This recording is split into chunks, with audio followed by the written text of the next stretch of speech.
Russell Westbrook, eh? On a serious note, though, even though that was just a horrific shooting performance, he actually played a pretty good game other than shooting. He really hustled on the glass. He made a couple game-changing plays, that big block and deflection off Booker at the end. So, yeah, hey, Russell Westbrook covered his fantasy score by shooting 3 of 20. Imagine what would have happened if he would have had an average shooting game. And I played him in DFS. He went for 40-plus fantasy points at no ownership while shooting that bad. So I'm just like thinking about it. Like, what if I had an average Westbrook shooting game? I would have had like 60 fantasy points. But, yeah, so I wanted to start off with that because, I mean, the first half was just so... He started like 0 of 8. Come on, man. I said in the video, it's like, as long as Westbrook doesn't play awful, he should play close to 40 minutes. Well, in the first half, he played really, really bad. I was like, oh boy, this is a game they're probably not going to close them. But luckily, they did, and he came through with the peripheral stats to get us there. But Ja Morant, unfortunately, got injured. Nothing we can really do about that. So 1-1 yesterday in the YouTube video. Hopefully, Ja's okay. The injuries in general, it's hate to see in the playoffs. Don't like seeing the Ja. Don't like seeing anyone get injured. But Ja, Hero, and Giannis, and those are like 3 of my favorite players, all getting injured. So hopefully they can return. Hopefully Ja's okay. Hopefully Giannis is okay. Hero's gonna be out for a while unless Miami makes like a huge run. I think he's out like a month with a broken hand. So really, really tough to see those injuries. So hopefully we can avoid those for the rest of the playoffs because I want competitive playoff basketball with everyone healthy. Yeah, so that's the recap there. Oh, so far in the night, I know this was so tilting too. It should have been a 4-1 start to the night. Chris Paul took his under 9.5 assists. Heavy juice on the under. Got bumped down to 9.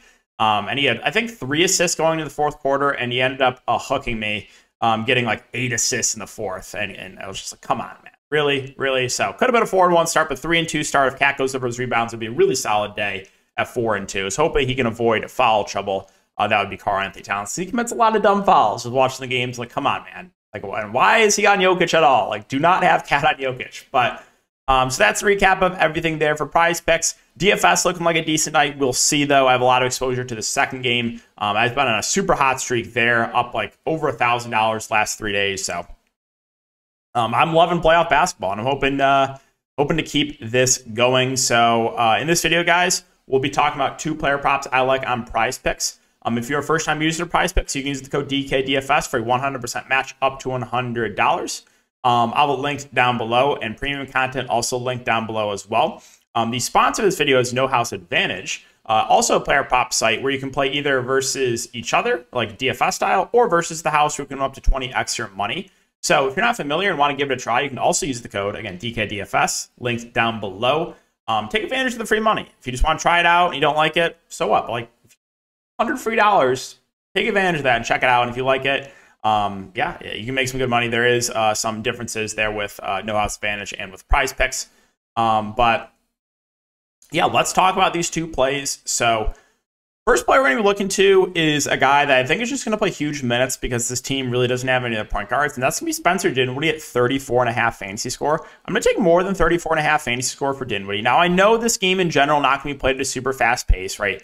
213 over under, and there is a little bit of blowout risk. So those are the concerns. The game's going to be played at a slow pace, and there is a little bit of blowout risk. But looking at the Dinwiddie minutes last game, he would have played over 40 minutes if the game didn't blow out. He got pulled with 5 minutes to go. He would have played 41 minutes, Spencer Dinwiddie. So as long as the Nets can keep this game competitive, I think you're going to get a similar run. Again, they really just don't have anyone else. Like, looking at this rotation for the Nets, they played the starting 5 plus Royce O'Neal, Sharp, Seth Curry, and Joe Harris. So it's like they don't have any other ball handlers besides Dinwiddie. So I think he's going to play huge minutes, assuming the game stays competitive. And if he does, if this game stays competitive and you get 41 minutes again from Spencer Dinwiddie, I think we have a really good shot to hit more than 34.5 fantasy score. We're going to take, again, more than 34.5 fantasy score for Dinwiddie as pick number 1. And we're going to pair that with a guy that I'm a little bit surprised his projection went down on Draymond Green at 29.5. I think I took it yesterday. Was it 30.5 or 31.5? I took both him and Clay. They both hit pretty easily. But this game is complete opposite. It's going to be played at a super fast pace, a 240 over under 1 point spread. I think you get mid 30s minutes from Draymond. Also, the positive with fantasy score for Draymond is he is a guy that can get those blocks and steals, and we know that's 3 points for a block and a steal. So Draymond Green, for a guy that I think plays mid-30s minutes in a super up-tempo game, assuming no foul trouble, we're going to take more than 29.5 fantasy score to pair with Dinwiddie. So those are going to be the 2 for tomorrow, guys. We're going to take 2 fantasy score props, more than 34.5 fantasy score for Spencer Dinwiddie. Let's fingers crossed that the game stays competitive, and more than 29.5 fantasy score for Draymond Green. So that'll wrap it up for the video. Let's hope we can hit both. Good luck if you guys are playing the DFS slate tomorrow. You can check out my video. And yeah, appreciate you guys for watching as always. We'll see you in the next one.